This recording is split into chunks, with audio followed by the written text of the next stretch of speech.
Este es el cuarto. Aquí paso con mi imagen. Efectivamente, vamos entonces al cuarto video de la sesión, aplicación con el EPIDAT. Entonces vamos a compartir escritorio. Compartir escritorio ya sabemos bien que es una herramienta pues, o estrategia para que ustedes observen cómo se manipula en directo lo que uno va trabajando en su computador. Entonces voy a dar la orden de compartir escritorio y aquí ya nos dio, afortunadamente, sin mucho inconveniente. Y espero que en este momento me confirmen con el 1 que están observando es el pantallazo de el EPIDAT. Ahí está. Esperanza. No, era una estrategia y ahora deben estar mirando la pantalla que yo tengo pues abierta, o sea, el EPIDAT. Aprovecho también entonces a mencionar que lo que es el módulo de muestras, el EPIDAT 3.1 tiene las mismas, es decir, lo podemos utilizar también. EPIDAT 3.1 y las opciones de este EPIDAT 4 dan igual ahí. El tema de inferencia sí cambia sustancialmente en las dos versiones. Pero bueno, lo que nos ocupa es el módulo de muestras que nos sirve ambos, cargando mucho más rápido el EPIDAT 3.1. Bien, entonces vamos a empezar a explorar el asunto. Vamos por módulos, muestreo, cálculo de tamaño de muestra e intervalos de confianza. Esas son digamos la ruta. Y luego tiene otras opciones. Nosotros vamos a ver en el tema de intervalos de confianza es media y proporción, o sea, las dos primeras. Y la diferencia con otras, con la que sigue, que es de contraste de hipótesis, es precisamente que el intervalo de confianza se utiliza cuando el interés y el objetivo de nuestro trabajo es estimar parámetros. Valga decir, el objetivo general es estimar un promedio o estimar una proporción. Eso debe quedar muy claro. Entre otras cosas, entonces, cuando uno habla de ese tipo de objetivos, básicamente estamos en estudios también descriptivos. Para estimar parámetros, intervalos de confianza son estudios más descriptivos que analíticos. Los analíticos se manejan más con los contrastes de hipótesis y tendrán otra formulación. Pero aquí en el momento entonces vamos a ir intervalos de confianza y proporción, que es la que estamos evacuando en primera instancia porque es la más usual también. Ahí tenemos el pantallazo conocido, pero quiero hacer las reflexiones de lo que se ha trabajado en las otras charlas. Veamos, sin usar el tamaño de la población, ahí está, no lo tengo, o asumamos que no está, y que la proporción esperada, como hicimos que día, vamos a suponer que es lo que las personas más trabajan, el 50%. Entonces estaríamos diciendo un estudio para intencionalidad de compra de vivienda. Y voy a colocar un 50%. Definitivamente es muy poco probable que la mitad compre y la mitad no compre, pero trato de mostrar que a veces trabajamos de una manera no muy adecuada. Ahora, vamos a abordar el tema de la precisión absoluta. Voy a suponer que quiero mirar cómo me da el tamaño de muestra con un error, una precisión absoluta, que es lo mismo que el error absoluto de las fórmulas, de 3%. Y con un máximo de 5%. Pero aquí viene el tema del incremento. No tiene incidencia realmente, sino que únicamente yo puedo tener más posibilidades de mirar. Yo voy a hacer el incremento en este ejemplo que se me vaya de 0,5 en 0,5. O sea, lo que me está diciendo es que me va a mostrar varias opciones. Eso es lo único que me está diciendo. Entonces, ¿qué es lo que tengo? En el ejercicio que tendríamos una proporción de 0,5, la confianza en 95, y unos errores entre el 3 y el 5, pero moviéndome de 5 en 5. Entonces le voy a dar calcular a ver qué nota. Ahí está. ¿Qué es lo que está ahí? Pues muy sencillo, una especie de simulación. Me está diciendo que para una muestra para una precisión del 3%, yo requeriría 1068 unidades de análisis o mediciones, ¿no? Para una del 5, 385, que eso lo sabemos de memoria que eso daba, ¿no? Pero esto es lo que nos está dando el software. Ahora, lo que yo insisto, y me disculpan, es que ese P lo que está haciendo es inflar el N, porque eso sí es claro que manteniendo todo lo otro quieto, me mantiene el N más grande es con 0.5. Entonces, si hacemos unos esfuerzos en una prueba piloto, es decir, convencemos a los investigadores principales, que creo que no es tanto el problema ahí, pero sí convencemos si es en empresa, que también pasa mucho en estudios de mercado y en otro tipo de industria, de que es necesario la prueba piloto, los logramos convencer, entonces con esa prueba piloto realmente logramos llegar a que no necesitamos un punto, o que la proporción no era realmente 0.5 sino un 0.30, por ejemplo. Entonces vamos a mirar el efecto. Yo le puedo dar aquí a la P de proporción y vamos a mirar qué pasa si realmente yo tengo mayor información. O sea, no me voy a ciegas de que es mitad y mitad, sino que hago más esfuerzos y logro llegar a una proporción del 30%, que la P es 30. Vuelvo y calculo manteniendo todo lo otro quieto y observen que, veamos aquí tuve 50%, parece que la mantuve igual, no me cambió porque, voy a borrarla, le doy nada más delete, no vi el cambio, hago aquí 30% sí se ve ahí, pero no me vio el efecto aquí. Vamos a volverlo a hacer, calcular. Aquí está, ahora sí se ve el cambio, 30%. Observen que para un error del 3%, antes necesitaba 1068, ahora necesito 897. La ganancia es total, más de bueno, 180, 170 mediciones. Con una prueba piloto que se hubiera logrado con mucho menos, o con estudios pasados, o por expertos, con lo que fuese. Pero observen que aquí hay una ganancia importante. Con el solo hecho de trabajar con una proporción más aterrizada o más acorde a lo que probablemente sea en la realidad. Yo no considero pues de que si uno va a analizar calidad del servicio o la percepción que se tenga sobre la calidad del servicio de nuestras instituciones de salud, también la mitad diga que malo y la mitad que bueno. No, creo que esos son otras proporciones. Lo mismo para las instituciones de educación. Pues nuestra querida Universidad de Antioquia, con todo su poderío, etcétera, bueno, puede que sea un 80% de los que la piensen mejor. En fin, pero mitad y mitad es muy difícil. Igual para los presidentes. Entonces, por eso hay que trabajar con unas proporciones más reales. Ahora, el por qué nos sirve o para qué nos sirve tener varias precisiones. Hagamos la reflexión. A ver, para el caso del 30%, o sea que le está bajito en la pantalla, si yo voy a trabajar con una precisión absoluta del 3%, lo que estoy diciendo es que mi intervalo va a estar un ancho de 6. Vamos, eso es lo que dijimos ahora. Una amplitud de 6 puntos. Y mi mitad es 30, o sea que mi intervalo estaría entre el 33 y el 27. Pero si tengo la precisión es del 3,5, mi intervalo me quedaría entre 26,5 y 33,5. Entonces, a ver, ¿qué ganamos nosotros? Es decir, si me permite que mi intervalo se suba en ese punto 0,5 y no queda muy ancho, ese intervalo, o sea, es útil, es ilustrativo, etcétera, y estoy ganándome alrededor de 230 encuestas. Es buscar una situación de costo-beneficio también, ¿cierto? ¿Qué tanto queda mi intervalo útil? Pero ¿qué tanto estoy ganando también en bajar las encuestas? O las mediciones que sean. Ahí viene una especie de discusión. Ahora, eso influye el tema en cuestión.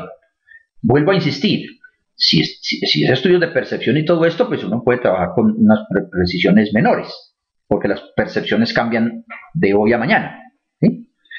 Pero si estoy midiendo situaciones que tienen gran impacto, que voy a tomar unas decisiones muy costosas, tanto para invertir en medicamentos como para invertir en nueva maquinaria, etcétera, pues yo buscaré un intervalo más estrecho, lo más estrecho que pueda.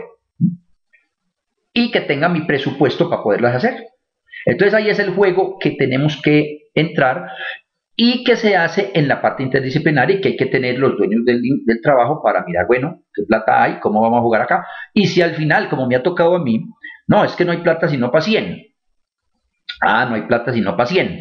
Bueno, vamos a mirarlo cómo lo haríamos. Aunque me falta todavía otras reflexiones, pero ya que lo mencioné ahí, voy a trabajarlo. Muestreo, cálculo de tamaño, intervalo, proporción, acordarnos la ruta, pero hay un detalle, y es que yo también puedo pedirle cuál es la muestra para una precisión dada, para una precisión absoluta. ¿Sí? Observen, yo puedo decir, chulearle aquí a precisión absoluta, y entonces él me va a calcular es cuál error necesito yo, o con cuál error voy a trabajar para un n específico. Valga decir, no tengo sino para 100. Bueno, 100, ahí está. Pero como quiero aprovechar más el software, vamos a pedirle, pues al menos que uno, digámosle que medio argumentando muchas cosas, etcétera, etcétera, logramos sacar hasta 300. Y que me vaya esto de 50 en 50 para no alargar mucho la pantalla. Entonces, ¿qué es lo que estoy haciendo aquí? Ya no voy a pedir tamaño de muestra. Ya voy a pedir es cuál es la precisión que se requiere para satisfacer un n. Es el inverso. Y vamos a calcularlo. Pues bien, ahí lo que estamos obteniendo es que para 100, ahí está, para una muestra de 100, el error sería casi que 9, 8.9, ¿no? O sea, tendríamos un error absoluto, pongámoslo de 9 para simplificar, ¿no? 9, que eso no se hace en la realidad, aquí es para hablar menos. Lo que implica que mi intervalo sería de 18 de amplio, ¿no? Porque es 9 por 2, 18. Es un intervalo supremamente amplio. Ahora, si es del 30, entonces lo que estoy diciendo es que cuando yo entregue el informe diría, la proporción de personas que tienen intención de compra están entre el 21% y el 39%. Pues, definitivamente, seguramente el dueño del informe me va a decir, no, pues que eso ya lo sabíamos, señor. Aquí eso no tiene gracia.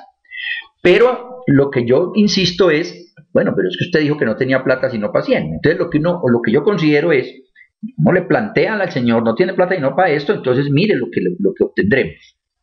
Puede que le sirva para exploratorio, puede que le sirva para ir, obtiene otra información, es correcto, pero no sería una inferencia, digamos que adecuada, porque es muy amplio.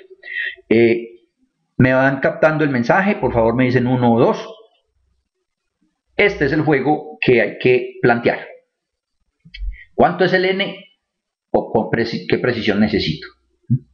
Ese es el jueguito. Bien, volvamos a hacer otras reflexiones. Ya quiero otra vez volver a lo de atrás, que es el tamaño de muestra. Aquí habíamos cambiado 30 y habíamos trabajado desde el 3% hasta el 5%. Y nos habíamos movido de 0,5. Ahora, ¿cuál es la incidencia del n? Que es lo otro que hemos venido conversando.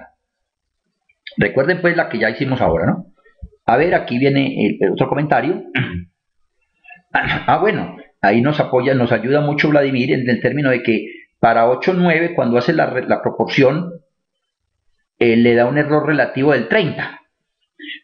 Y esa P no es bajita, ojo, porque un error relativo de 30 se acepta teóricamente o estadísticamente hablando, según los documentos de los expertos, en fin, para proporciones bajitas, del 15, 12%, 15, 8, 9, por ahí.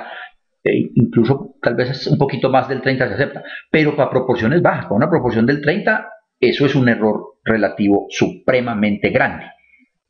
Entonces ahí ya vamos mirando, que entonces de los criterios de definición de esto está pegado de los errores absolutos, pero cuando las PS son tan cambiantes o mueven, es mejor trabajar con el relativo porque tenemos unos parámetros ya muy referenciados, menos del 10 es bueno. Esos son los referentes que hay que trabajar. Ahora, si ya vamos a mirar la incidencia del tamaño de la población, que también se ha conversado, pues yo puedo, primero le recuerdo a Eduardo, él nos calcula, nos hace las operaciones, aunque no coloquemos nada, porque cuando no se coloca, él asume infinito. Ahora, modo ejemplo, voy a colocar un N de 10.000. 10.000 realmente no es muy grande. Lo que yo esperaría es que sí haya un efecto en la disminución del N. Vamos a observar. Aquí nos está dando, primero voy a borrar esta que era la de las proporciones para que no me haga mucho ruido. Y aquí tengo, cuando no conocíamos la población, me había dado 8.97 y para el 5, 3.23. Para 10.000, observen que hubo disminución de 8.23, pasó de 8.97 a 8.23. Hay una rebaja importante. Pues son 70 y tantas, es una rebaja sustancial y nos da unas ganancias el conocer ese N de 10.000. A medida que pierdo precisión, el impacto es menor, pero de todas maneras hay impacto. Ahora, si ese N no es 10.000, sino que es, pongámosle, a ver, enseguida hacemos el que plantea Esperanza para no perder el hilo aquí de lo que quiero llegar. Voy a suponer ahora que son 50.000. Con 50.000 hago el cálculo y estamos obteniendo un tamaño de muestra 881.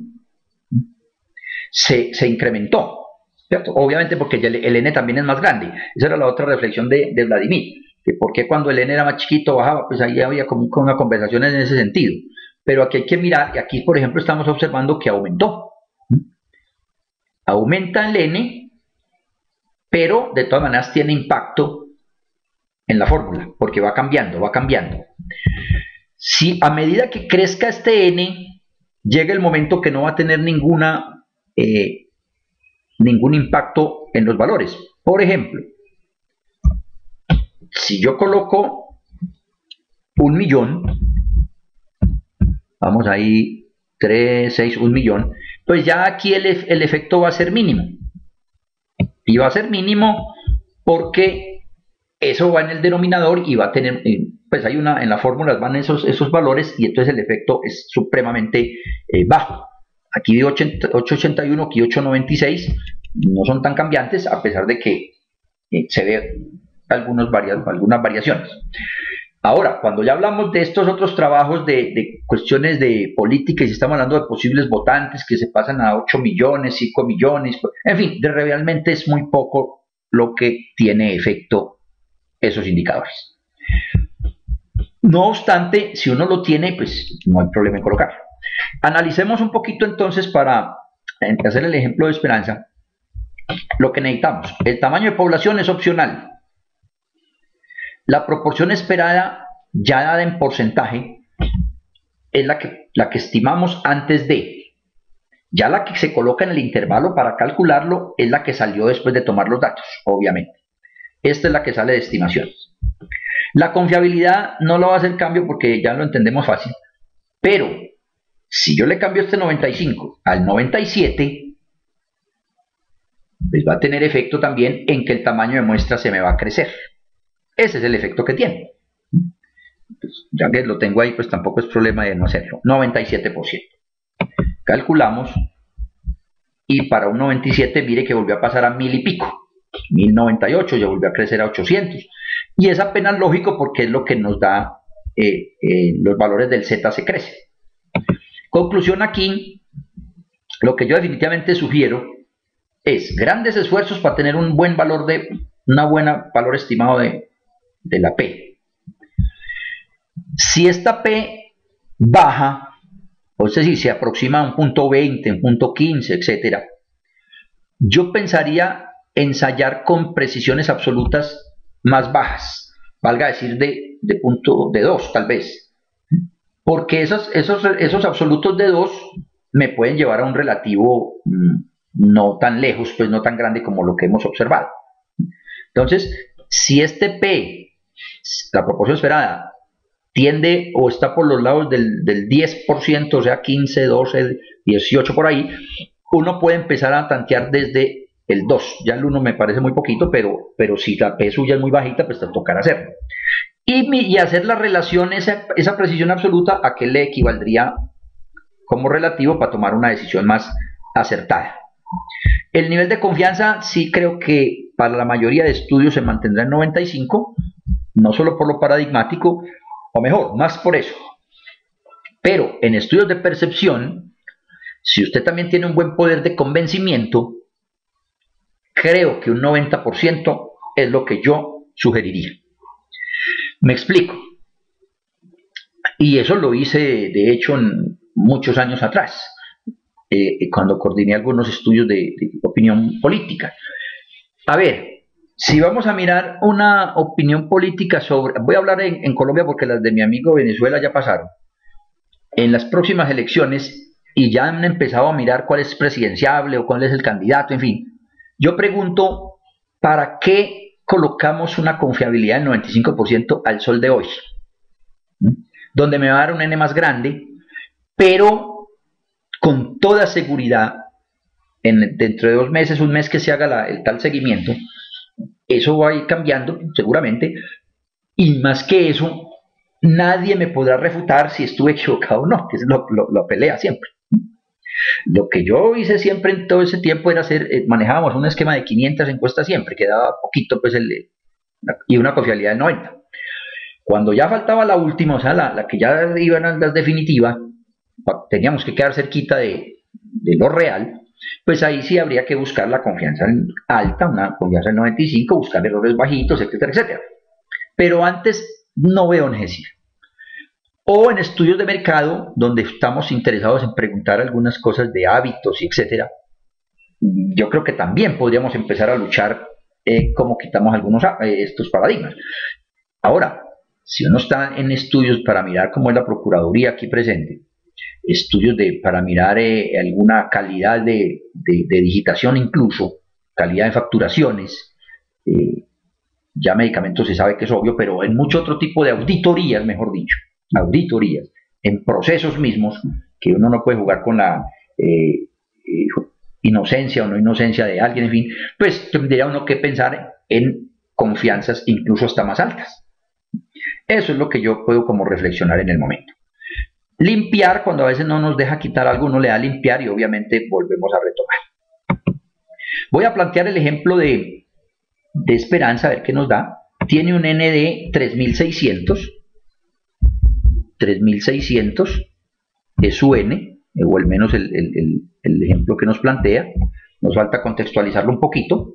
La proporción esperada es del 14. Vaya a ver de qué proceso hablamos. Dejemos la confiabilidad. Ahora, aquí viene un detalle y nos sirve obviamente para todos. ¿Qué precisión sugerirían ustedes? Colocar aquí, otra vez la del 5. Recuerda, Esperanza, que el 95% de confianza, pero eso nada que ver, ¿no? Pero asumamos que uno por tradición entonces coloca el 5, está fallando mucho. ¿Qué precisión buscaríamos ahí? 5, 90, porque sería para percepción. Bueno, si es un estudio de percepción, podemos bajarlo a 90, pero dejémoslo en 95 para que no pelee mucho con sus jefes, porque todavía hay que, dicen, no, es que es mejor el 95, que estamos enseñados, que bueno. Yo lo que digo es de que en algunos momentos y en la parte económica incluso podría ser preferible esa confianza bajarla al mismo error, ¿no? Pero dejémoslo por ahora ahí. Lo que tenemos que bajar es correcto, es el error relativo. Pero como aquí nos pide el absoluto, yo lo que creo que ya hemos cogido es que como esta proporción es tan pequeña, yo sí debo de empezar con un error, una precisión absoluta también más pequeña.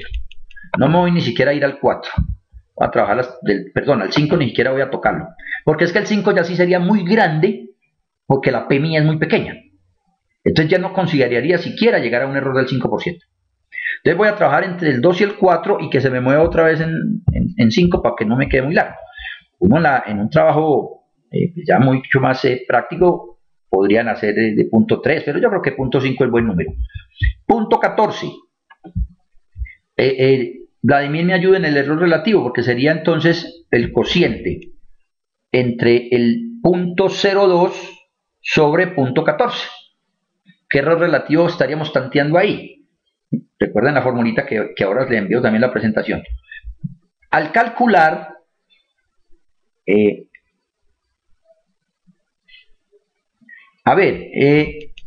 ¿cómo hago para comparar ese P? Claro, porque ¿qué estamos diciendo? Que el error absoluto, mejor, el error relativo, que es el mejor indicador en estos casos, o el mejor referente, el error relativo es igual al error absoluto, que vendría a ser para el ejemplo punto 0,2, porque esto aquí ya lo colocamos en porcentaje, o punto 0,4 para el otro, en fin.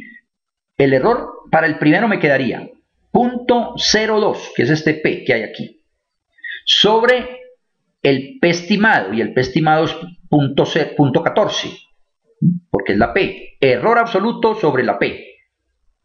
Ese cociente es el error relativo, y me está dando un 14%. Me parece que puede ser adecuado porque hablamos de que en teoría para un 30%, 35%, los errores relativos no deben superar al 10%. Yo les voy a buscar algún documento para que lean sobre eso. Sin embargo, como aquí tengo una proporción esperada muy bajita, 14, requeriría, o mejor, hay más laxitud para que mi error relativo sea más grande de eso. ¿Le queda más clarito, Jesús? Es esa relación la que hay que hacer. Voy a calcular acá. Y nos está dando una grande, porque para ese de 2 tengo 8,76, puede considerarse grande. Sin embargo, ya voy, más o menos. Sin embargo, entonces ya uno podría jugar y decirle, bueno, con 2,5, ¿cuánto es mi error relativo? Y si mi error relativo se mantiene menos de punto 20, entonces uno puede pensar, bueno, puede ser bajarle confianza, pero yo te preferiría, para el ejemplo, yo creo que con un error relativo, usando este 2,5, seguiría siendo útil. Por lo tanto, por los lados de 614, por esos laditos creo que podría ser una muestra que me quede un intervalo de confianza estrecho. Estrecho para el punto 14, ¿no? Es que miren ¿cuál es la diferencia con el absoluto? Con el tema del error absoluto, lo que yo hago es sumo y resto 2. ¿A quién? A punto 14. Entonces estaría buscando un intervalo entre punto 16 y punto 12. ¿Sí? Entre punto 12 y punto 16. Ya yo le devuelvo la pregunta a Esperanza. Yo ahí podría considerarlo un poquito estrecho, entre el 12 y el 16. Sí voy a mirar una percepción. ¿Y de qué tipo es la percepción? Entonces yo puedo ceder un poquito y decir, no, yo lo quiero, entonces un intervalo que me quede más o menos entre el 11 y 17. Bueno, si eso es útil, eso me permitiría bajar un poco el N. Bien, entiendo que todo esto hay que practicarlo. Por eso les envié el archivo Excel y también están algunos conceptos de esto error relativo absoluto en el tema de en el texto, pero puedo enviarles esta presentación se las envío ahora, pero puedo enviarles algunos otros documentos a ver cómo van mejorando y obviamente aplicando.